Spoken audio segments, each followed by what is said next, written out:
စိတ်နှပြကျမ်းမာချမ်းသာကြပါလေဒီလိုတော့ကျွန်တော်စာအုပ်လေးတော့အကြောင်းပြောချင်ပါတယ်အဲဒီစာအုပ်လေးကတော့အရှင်ဇောတချက်သိရတဲ့သမိုင်းထဲကမြန်မာတွေကထေရဝါဒဗုဒ္ဓဘာသာဆိုတဲ့စာအုပ်လေးပါ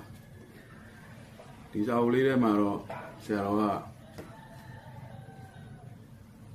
အဓိကဆရာတော်ပြောချင်တာကတော့ဒါထေရဝါဒဗုဒ္ဓသာသနာမြန်မာသမိုင်းတစ်လျှောက်ဗမာလူမျိုးတွေနဲ့ထပ်တူအစဉ်တစိုက်ရှိခဲ့တယ်ဆိုတော့သဘောကိုဆရာတော်ကထောက်ပြနေတာဒါသူ့ရဲ့ proposal ပါများသောအားဖြင့်ကျွန်တော်တို့ပညာရှင်တွေမဟုတ်ဘဲနဲ့တာမန်လူတွေသိကြတာကတော့ထေရဝါဒဗုဒ္ဓသာသနာသည်ပကံခေတ်အနောထာမင်းကြီးလက်ထက်မှာကထုံပြည်ကနေဗိဓိကတော်တွေကိုပင့်ဆောင်ရမှာစတင်ပြီးတော့ရောက်ရှိလာတယ်လို့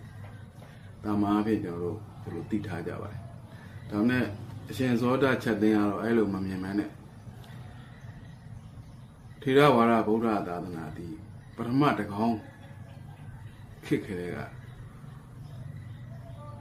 ဗမာသမိုင်းနဲ့ထပ်တူရာဇဝင်နဲ့ထပ်တူတောက်လျှောက်ခုချိန်လေးရှိခဲ့တယ်လို့ဆရာတော်ကဒီလို proposal ပေါ့ဆရာတော်ရဲ့မှတ်ချက်အဲ့ဒီဟာကိုထင်ရှားပေါ်လွင်အောင်လို့သမိုင်းအထောက်အထားတွေမြောင်များစွာနဲ့ဆရာတော်ကစူးစမ်းအားထုတ်ပြီးတော့ဒီစာအုပ်မှာရေးသားပြုစုထားတာကိုတွေ့ရပါတယ်အခုကစာအုပ်ပေါင်း26ကိုဖတ်ရှုပြီးတော့ဆရာတော်ကဒီစာအုပ်ကိုကျမ်းလို့တော့ပြောလို့ရပါတယ်ဒီကျမ်းကိုပြုစုခဲ့တာပါအဲ့ဒီမှာအထူးတလဲဖတ်ပြနေတာကတော့ဆရာတော်ကိုးကားတဲ့စာအုပ်ထဲမှာမှန်တယ်မဟာယာဇဝင်တော်ကြီး9အုပ်တွဲဥဖို့ကြရဲ့ခင်မီမြန်မာယာဇဝင်ကျမ်းမဟာဓမ္မသင်္ကြန်အမတ်ကြီးရဲ့သာသနာလင်္ကာရစာရန်နိုင်ပန်းလာရဲ့ရာဇဒရိအရေးတော်ပုံကျမ်းနိုင်စော်ရေးတဲ့ပြုနိုင်ငံတော်ဤပြုနိုင်ငံသားများဒေါက်တာတန်းထွန်းရဲ့ပကံခေတ်နိုင်ငံရေးသမိုင်းဆရာကြီးမြတ်တန်းနဲ့ရေးတဲ့သမိုင်းတွေကပကံတွေကသမိုင်းကျော်အောင်ရေးတဲ့ပကံမိုးပကံမြေပကံဖျားနဲ့ပကံသားတွေအရှင်ကေရာတဓမ္မသရိယကဏဝါစကဘီဝိဇာကုံလူရေးတဲ့ပကံသာသနာဝင်မောင်အမဟာဝိဇာဘုံမွေရေးတဲ့သာသနာတော်2500ခရီးတင်မောင်ဦးရွှေပြည်ရေးတဲ့မြန်မာနဲ့ပြူရိုဤဇာတိရင်းမြစ်လေးလာခြင်းများစသဖြင့်အဲ့လိုကျမ်းတွေအပါဝင်ကျမ်းပေါင်း26ကျမ်းကိုစာရေးဆရာတော်ကဖတ်ရှုလေးလာကိုးကားပြီးမှဒီသမိုင်းတွေကမြန်မာ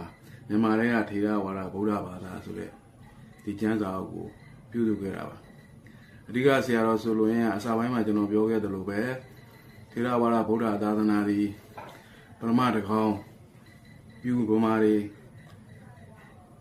နိုင်ငံတော်ဖြစ်လာကြတဲ့ကတောက်လျှောက်ထေရဝါဒဗုဒ္ဓသာသနာအခုခေတ်ထိအစဉ်တစိုက်အစဉ်မပြတ်ရှိခဲ့တယ်လို့ဒါဆရာတော်ကဒါကိုပြချင်တာပါဒါကိုပြောချင်တာအဲ့လိုပြောဖို့အတွက်စောစောလိုမျိုးစာအုပ်ပေါင်းများစွာဖတ်ပြီးတော့သူ့ proposal ကိုထင်ရှားအောင်ဆရာတော်ကကြိုးစားပြုစုထားတဲ့ကျမ်းစာဆောင်ပါအစာပိုင်းမှာသူဆိုလိုရင်းကိုသူ့ရည်ရွယ်ချက်ကိုပေါ်လွင်အောင်လို့ကြပြတစ်ပုဒ်အိုင်ငင်းတစ်ပုဒ်နဲ့ဆရာတော်ကဖွင့်ထားပါတယ်ကြပြကတော့တကောင်းမှလျင်စင်းသက်စင်လာထေရဝါဒမြတ်ဗုဒ္ဓဤဓမ္မအမွေစင်နစ်သေးသည်တရေခေတ္တရာပုရာဂါမမြင်ဆိုင်မှသည်ခုခေတ်စီထိတညီတညာစီးဆင်းလာသည်ပြည်ရွာငြိမ်းချမ်းလန်းဖို့လေအဲဒီလိုဆရာတော်ကသူ့ပို့ဖို့တယ်ထင်ဟပ်ပါနောက်အိုင်ကြီးကတော့ချစ်တဲ့သူငယ်လေးပြည်တော်သွေးချင်းအချစ်တင်းနဲ့ဆွေရင်တို့လေမြမမြေတွင်ပဝေရှေးကြောက်တန်ကြီးခေအစစ်စစ်မှအမြင့်တွေကဆင်းလာသည်ကဘာနှင့်ပြန်ရှင်တန်းနိုင်၍အဆိုင်ဆန်းခဲ့လေထိုမှနောက်တွင်ရှင်တော်ဗုဒ္ဓသုံးလောက၌မထွန်းပါမီရာနှင့်ရာချီနှင့်များစောစွာသားကသာဂီယာသွေးမင်းမွေးစစ်ပြီးအဘိရာဇာမင်းမဟာသည်ဘိုးပါနောက်လိုက်အတိုက်နှင့်စိုက်ရောက်လာပြီးမြန်မာ၌ ဥစွာမျိုးနန်းတီထောင်မြန်းသည်မိဆန်းတကောင်းတွင်သည်လေတကောင်းနန်းတဲ့330တွင်တရက်တရုပ်ရုပ်ရုပ်ဟောသွမ်းရုပ်ရုပ်တော့သွမ်းဟောတန်ရန်ကြောင့်နန်းဆက်ပြက်ခဲ့ရသည်လေပရမတကောင်းမင်းဆက်ပေါင်းတွင်သွေးကောင်းတာကြီးနှစ်အစီသည်မြန်ပြီးအနှံ့ပြန်ခဲ့လေမကြာမြင့်မီနှစ်များစီကလူပြည်လောကမေစီမ၌ဗုဒ္ဓမျက်ရှင်တတ်တော်ထင်းမြထိုကာလတွင်တဇရာဇာတာဂီယာမင်းဖြတ်သက်ဆင်း၍ဒီခင်းသာစွာဒုတိယဟုမိကောင်းမိပြုတကောင်းဖြစ်တုံရှောင်းသည်အပေါင်းจิตသည်တင့်နေလေထိုဒုတိယတကောင်းမှလျင်မြတ်ရှင်ဗုဒ္ဓဆုံးအမဟုထေရဝါရဗုဒ္ဓသာသနာတည်ထွန်းလာသည်မြန်မာအနှံ့ပြန့်နေလေတကောင်းမှသည်စင်သက်စေလာထေရဝါဒမြတ်ဗုဒ္ဓဤဓမ္မအမွေစီနှစ်သွေသည်တရေခေတ္တရာပုရာဂမမြင်ဆိုင်မှသည်ခုခေတ်စီထိတညီတညာစီးဆင်းလာသည်ပြီးွာငိမ့်ချမ်းလန်းဖို့လေ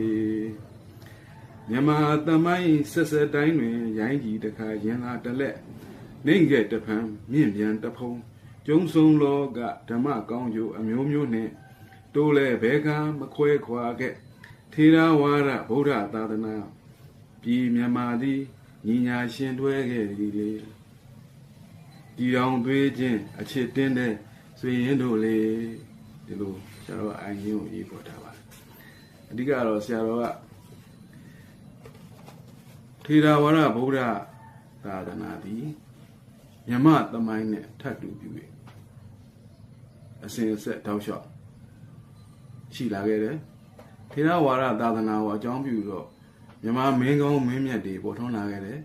မြမမင်းကောင်းမင်းမြတ်တွေကလည်းထေရဝါဒသာသနာရဲ့အဆုံးအမအောက်မှာလှုပ်ဆောင်ခဲ့သို့သာလျှင်မြမပရိသတ်နိုင်ငံတော်ကြီးတွေပေါ်ပေါက်ခဲ့ရတယ်ဒါဆရာတော်ရဲ့ဒီစာအုပ်မှာကြိုးစားအားထုတ်ပြီးတော့ပြောလိုတဲ့အကြောင်းအရာတွေပါထိုနည်းတူစွာပဲထေရဝါဒဗုဒ္ဓသာသနာကိုအကြောင်းပြုတော့မြမစာပေယဉ်ကျေးမှုအစဉ်အလာတွေကလည်းဖွံ့ဖြိုးတိုးတက်ခဲ့ဒါကျွန်တော်တို့တွေသိသလိုမျိုးပကံအနောထာခေတ်ရောက်မှဗုဒ္ဓသာသနာဗမာပြည်ကိုရောက်ခဲ့တာမဟုတ်ဘူးပထမတကောင်းပြုမြန်မာဆိုပြီးပေါ်ပေါက်လာကြတဲ့ကထေရဝါဒသာသနာဟာဗမာပြည်မှာအခုချိန်ထိတောက်လျှောက်ရှိခဲ့တယ်လို့ဆရာတော်ကပြောခြင်းတဲ့အတွက်ကြောင့်စောစောကကျမ်းပေါင်း26ကျမ်းကိုမိညာကိုကားပြီးတော့ပင်မတကြီးရှားဖွေလေ့လာပြီးတော့သူ့ရဲ့အဆိုကိုအတီးဖြစ်အောင်ထင်ရှားအောင်သူကပြုခဲ့ပါတယ်ဒါကြောင့်မြမသမိုင်းကိုပထမတကောင်းမှစတင်လေ့လာကြည့်မိဆိုရင်တိုင်းပြည်နေမြင့်တက်ကြအခြေအနေလိုက်ထေရဝါဒဗုဒ္ဓဘာသာတည်လဲတိုင်းသူပြည်သားများ၏ကံကြမ္မာအတိုင်းလင်းကြီးတခါမိန်ကြီးတစ်လက်ဖြစ်ခဲ့ရသည်ကိုတွေ့ရမည်ဖြစ်သည်ဆိုဆရာတော်ကဒီလိုဏီကုန်းပိုင်းမှာမှတ်ချက်ပေးပါတယ်နောက်တစ်ခါထေရဝါဒဗုဒ္ဓသာသနာကိုအခြေခံ၍မြမစာပေကဗျာလင်္ကာအရေးဖွဲ့များအစစ်မြင့်တိုးတက်လာခြင်းအတွက်၎င်းမြမများ၏နှလုံးသဲဖို့တွင်ကပီးတင်လှဲ့ဂုံယူနေရမည်သာဖြစ်လေတော့သည်လို့ဆရာတော်ကဒီကျမ်းရဲ့ဒီစာအုပ်ရဲ့ဏီကုန်းပိုင်းမှာရေးပါတယ်ဆိုလိုတာကတော့ကျွန်တော်တို့သိနေတဲ့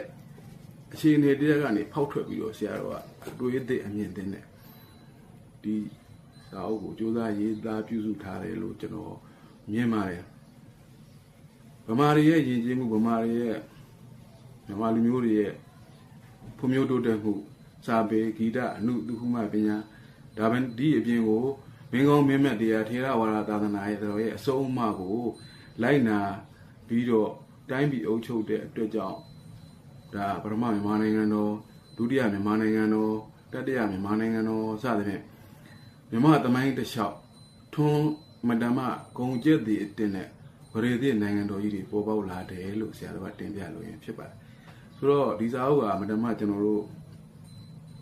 လူကြီးလူငယ်တွေလေ့လာဖတ်ရှုတဲ့စာအုပ်ဖြစ်ပါတယ်ကျွန်တော်လည်းပဲဖတ်ပြီးတဲ့အခါမှာဝမ်းမြောက်ဝမ်းသာဖြစ်လို့ဒီလိုလေးပြောချင်တဲ့စိတ်လေးပေါ်ပေါက်လာလို့ပြောတာပါဒါတော့အားလုံးပဲကျွန်တော်ပြောတဲ့စကားကိုပြီးဆုံးတဲ့ဒီစိတ်ရှိလက်ရှိနားထောင်ပေးတဲ့အတွက်ကျေးဇူးတင်ပါတယ်နောက်လည်းပဲစာနဲ့ပတ်သက်ပြီးတော့စာအုပ်ကလေးတွေနဲ့ပတ်သက်ပြီးတော့ကြုံတဲ့ဆုံတဲ့အခါအတွေးပေါက်တဲ့အခါပြောကြတာပေါ့ခင်ဗျာအားလုံးကျမ်းမှာချမ်းသာကြပါစေမင်္ဂလာပါခင်ဗျာ